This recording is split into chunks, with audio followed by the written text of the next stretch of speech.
Have you just rolled up to my video looking for a quick and easy answer to a complicated question? Well, I'm going to need something from you first.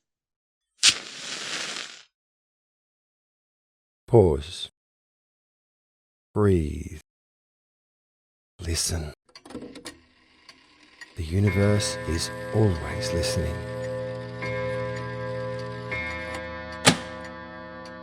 Now is the time for you to listen back. A lot of what I notice in astrology, particularly popular astrology, is that people really get lost on definitions of what they mean, and they don't really have a practical way to connect what an astrological archetype is to who they are inside themselves. They tend to go, oh, I'm an Aries, and that means I'm a this and I'm a that and I'm a this. But they're just reading a script of something they've read or something they've heard that someone has told them that they don't even really know, or they're not able to connect with who or what they are. So my intention of, in the way I express astrological terminologies, definitions, is to assist people to make a connection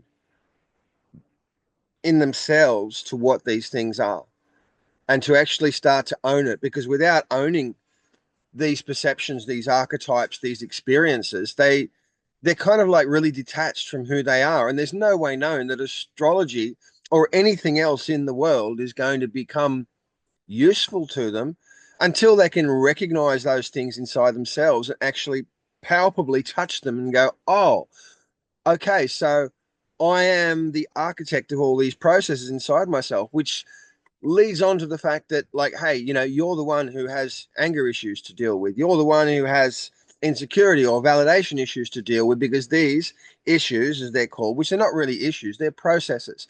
And those processes have been formulated by our survival mechanism in a younger age. We need to survive. We need to survive with acceptance or being fed or attention or anything that we need or want. We structure these processes that fall into line that help us to survive in those situations. But once we get older, a lot of the time we're still running on processes that were established when we were 3 and 4 years of age, which isn't really beneficial when you are 30, 40, 70 years of age. So without being able to put your hands on these processes and even recognize that you are the one who is the engineer of the processes, you are not the one being dragged behind the experiences like a tin can behind a car. You are this thing that designs and creates and these processes that affect the decisions you make that become the reality of your life. A few moments later. I want the processes that I use to be uniquely mine and fit into my being. I want them to fit into who I am and not into what I've been told. I want to take what I've been told of transformational processes and fit them into and let them be my transformational processes. A few moments later. When I first joined personal development industry, I was on the wrong side of the tracks, if you want to put it that way. I was very much in the wrong crowd, and life wasn't going very well at all. I was having a lot of issues coming up, um, with regards to social issues, authority issues, you name it. I was in trouble all the time. And then I met a kinesiologist who taught me the first inklings of NLP. And I trained to be a kinesiologist and I started practicing that. And I got to a point where I realized I didn't have the life experience in my early 20s to be dictating to a mid 40-year-old how to overcome their midlife crises. So I packed myself up and spent the next 20 years practicing kinesiology with myself. And when I first started working with the kinesiology, I was very structured. This is the way it is. This is the way it is. This is the way it is. I have to do this. I have to do that. But then I started to notice a lot of shortcuts and a lot of easier ways to do it. When I got down to the point of recognizing the feeling, or the feeling is probably the best way I can do it. You can say energy, but it was something I felt. When I'm doing a kinesiology process with myself, back in the past than I was. I would be in a situation where I would arrive in that moment and I would feel intense insecurity. And I go, I don't want to feel insecure in this moment. So then I would say, I want to be secure. And at first, I would have to spell out all of these goals in words and things like that. But as I began to own that, I noticed that that feeling of security in that moment, I would paint a picture of myself inside me of what it felt like to be secure in that situation. And then all I would do was get this energy, this feeling of me being secure in that situation, and I would scoop it up and I would put it into the black empty hole of my insecurity, and it would be patched. And that's how I did it. And for the next 20 years, I was doing this. And it got to a point where I could just flick my fingers and shift energy. I could shift energy by with anybody else. But I was really scared to do it because people would say, they'd go, oh, wow, you're a kinesiologist. But kinesiology was basically a song and dance performance in my perspective, where I'd get the person there, they'd hold their arm up, I'd go through all of this thing, and I could do a 40-minute to a 50-minute session on them, and they would give you the money, and then they'd go away happy, feeling like they've had a kinesiology session. But when I did it really in my integrity, it would just be a flick of my fingers, because I would move the energy from one part to another. And the most recent experience, I've had some really profound transformational experiences doing this, not only with people present, but with people at a distance. And one of the most amazing ones I ever had was someone I knew on Facebook, only through Facebook, contacted me via Messenger once upon a time. And she said to me, I don't know why I've contacted you. I felt like I have to contact you and ask you this. And I was like, okay. And we've never had a conversation at this level before. And she contacted me and she goes, my daughter's in hospital with a blood poisoning that they don't know what it is. And she's not very well at all. And they're not giving her a good prognosis. And I feel like I have to tell you and ask you what can be done. And I don't know why. I was like, right. So I tuned in on the energy and vibed with it. And I came back out of that and I just said to her, listen, was her father, who's not with her anymore in the family anymore, was he violent? Was he like this? Yes. Okay. All these confirmations came in. This is what she's done. And the lifeblood of herself has been threatened or attacked by her perception of the violence. And then I shifted it. I shifted the energy. And she was out of hospital the next day and a half. And the mother just wrote to me and she was just completely gobsmacked. She's, oh my goodness, this is what happened. This is what happened. And that's one of the most amazing ones because I didn't even know this woman. And she just put me, oh, another one popped up. Someone else I've only met once contacted me and said, oh, there's a friend of mine who's in Bali and he's in a coma and no one knows why. Can you do something about it? Because I know, I feel that you can do something. So I went into this guy's energy. She sent me a picture of his profile and I got to see his picture and okay, fine, no worries. I don't need to see people's pictures. All I need to do is have them talk about that person. I can feel them just by what they can say about them. I can feel the person. I don't need to see pictures or whole bits of hair or precious objects or any of that sort of stuff. I can just feel the vibe from the person as they talk about it. Even when they write about it, I can catch the vibe. So I caught this vibe and I went into this person and I found that inside them was a library covered with thick dust. And the dust was what was keeping them comatose. So I had to devise a way to clean this thick, sticky dust because you try and dust it and the thing just clouds up everywhere and lands on everywhere again. So it was like kind of pointless. But I eventually cleaned this dust away.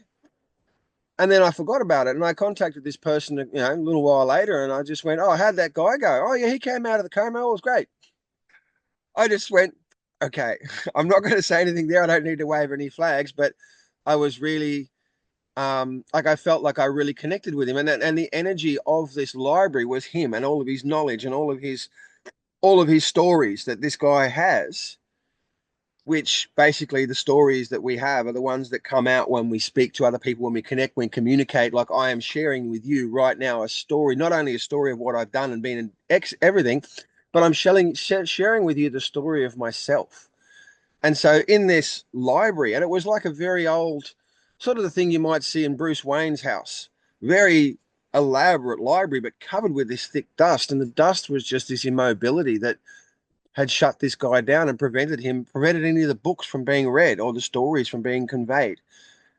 Um, yeah, so when I started to learn astrology, after having done 20 years of kinesiology, I started to see astrology in the same way that I saw my kinesiology or the energy experiences. And my first experience with astrology was with relationship astrology because I was having a very difficult relationship at that time. And I was in that relationship for 17 years. So I was in that relationship. And when I discovered astrology on a relational level, I started matching the energy with the relationship and I started working with it in the same way that I'd done with the kinesiology. And then I became I started when I started getting the hang of that, and I found I couldn't just wave my fingers and transform the relationship. And that really taught me that you can't have a relationship with someone by yourself.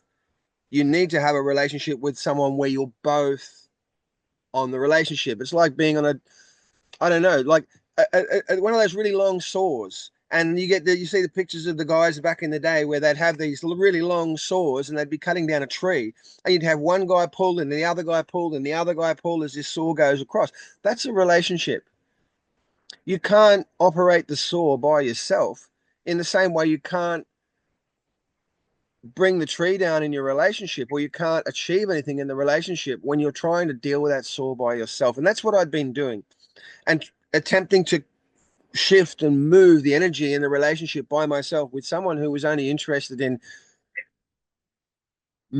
pinning things down and controlling them the way they wanted them to. It wasn't a working together. There was no teamwork. And so then I started to look at astrology itself in myself as in how I can use it as a transformational tool based on my natal chart. And I started getting the hang of my natal chart and working with it and then learning other techniques and processes. And to me, it was just a matter of fact, but it was all a jumble of skills and tools and experience all piled together with the energetic experience of the astrological archetype. And then I connected with someone in America where we began to practice astrology professionally. And neither of us had done astrology professionally. And she's still going on as an astrologer and doing her thing. But what came for me is that probably 2 out of every 3 of the clients that we had, because we were a great team. We were an awesome team. She was very logical and cut and dried, and I was very metaphorical and esoteric. And it was a really interesting blend, particularly because I was the man who is stereotypically the cut and dried, and she was the woman. So in my opinion, we as a team had an amazing product to offer. And I grieve for the possibilities that I saw in us, but it didn't work out for her. So that's the way it went. But 2 out of 3 of our clients would say to us, "Oh, wow, thanks for telling me about this part of my chart. And I appreciate that this placement is really causing us difficulty and it's really challenging. How do I make it better?" And I was like, I can't teach you 20 odd years of experience in kinesiology. Um, I can't send you to a rebirther. I can't send you to a shadow worker. I can't send you to some galactic, whatever it is, the person I went to a couple of times. I can't give you a medicine ceremony. I can't do a Reiki session for you. I can't even tell you what is necessary for you in the moment to do what I have done in my life, which is when I had that moment of insecurity, I'd go, right, there is something that's limiting me. I will change it. And this is what I'm striving to bring to my work, because when they asked me this question, I didn't have an intelligent, structured answer. I was like, geez, I was a bit dismayed that I couldn't give them a straightforward, structured, and organized answer for that. And I didn't realize the importance of this or the reality of this problem until I attended the Difference Maker Accelerator with Ben Harvey. And I went there simply to understand how to structure my business as an astrologer to be able to, what they say, what was the thing you used? Something about living your passion, right? And I was like, okay. So I went along to this free event about living your passion or about practicing your passion or whatever the words were. And then I did the Difference Maker Accelerator. And while I was doing the Difference Maker Accelerator, I discovered coaching. And I was like, great. Here is a structured format that teaches people the tools that they can use in themselves. And I can demonstrate those tools to people to support them to connect with themselves.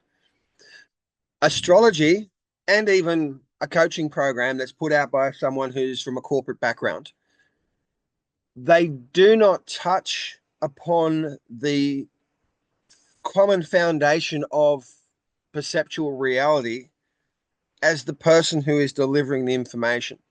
Okay, so you might go and visit an astrologer, and the astrologer will say, oh, great example. I just read you the thing about the sun. The astrologer will say, the sun is your ego, yada, yada, or whatever. And they would explain it, this, that, and the other. But when it gets down to the brass tacks of it, who are you as a human being? And how does astrology connect to who you are as a human being? And when you make that connection of being responsible for yourself or connected to yourself, how can you, like, hearing these stories about what astrology is and then applying these definitions or terms to myself doesn't work at all. It doesn't give you the connection to be able to put your hands on the controls of who or what you are. And I find that really frustrating. And I can talk to some, and I can go to any astrology forum, and those people on the forum are going to say, they're going to have a very different perceptual concept of what astrology is. Like all of them, so many of them have got a different understanding, and it's based on their self-awareness, their perceptual awareness, their sense of existentialism, like who they actually are or what they actually are as a human being. And these things are foundational commonalities that need to be addressed so that you and I, or me and my client, or a client and their astrologer, they need to have this really profound, foundational, fundamental understanding of where each other's coming from. And unfortunately, in my experience, a lot of astrologers, and they'll get up and they'll stand on a soapbox and just dictate to people the doctrines, but without understanding where that person's at in their concept of reality or who they are or human beingness or existential reality or their place in the universe. They don't touch any of that. They just go, you should this, you should that. This is the way it is. And they sit up there booming and waving around their book that they've written and saying, this is the way it is. But I don't think that they really do anything to support people to develop a rapport with themselves, to actually notice themselves, to connect with what they are fundamentally and to give them a place. And a lot of people, I notice they sit there as though they're on the receiving end of it. And, one person recently, and I'm just paraphrasing here, on an astrology group said, oh, yeah, why can't I get my life together? Everything's falling apart all the time. I've been to different astrologers, and the basic and the upshoot of those conversations has been that they say to me, wait 6 months. And I'm like, I replied to them, I says, it's not going to fall from the sky, mate. Just because, they say wait 6 months, your answer doesn't fall from the sky. You're not here just a recipient or a victim or an armchair sportsman. Move as if no one is watching, because the universe always is. My name's Mark Lingham from Results Astrology, and I'm dedicated to putting insight into action. You know how it is. What's been your experience?